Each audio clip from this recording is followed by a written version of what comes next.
صرف تصور کرے اور مالدار بن جائے۔ جو شخص صبح اٹھتے ہی یہ تصور کرے کہ آج کا دن اللہ اور اس کے رسول صلی اللہ علیہ وآلہ وسلم کو کیسے راضی کروں گا، یہ تصور کرنے سے اللہ عرش سے ایک فرشتہ بھیجتا ہے کہ جا کر اس بندے کے ماتھے پر غنی لکھ دے۔ اس بندے نے اٹھتے ہی میرا تصور کیا کہ آج اس نے مجھے اور میرے حبیب کو راضی کیسے کرنا ہے۔ میرے حبیب کو راضی کرنا ایسے ہے جیسے مجھے راضی کرنا۔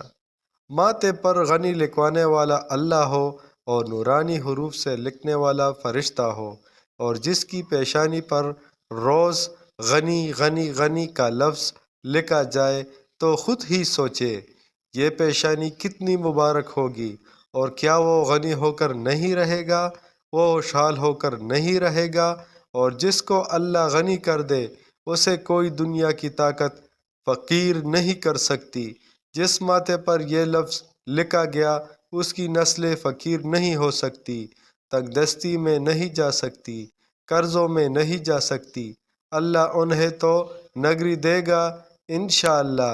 نسلوں کے لیے اور اپنے لیے یہ چند سیکنڈ کا تصور ضرور کریں۔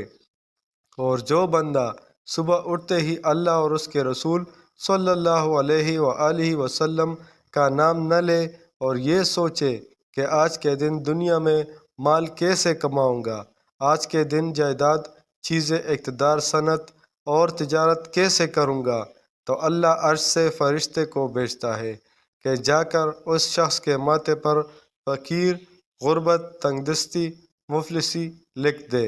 بس پھر اللہ جس کے لیے مفلسی لکھ دے وہ خوشحال کیسے ہو سکتا ہے؟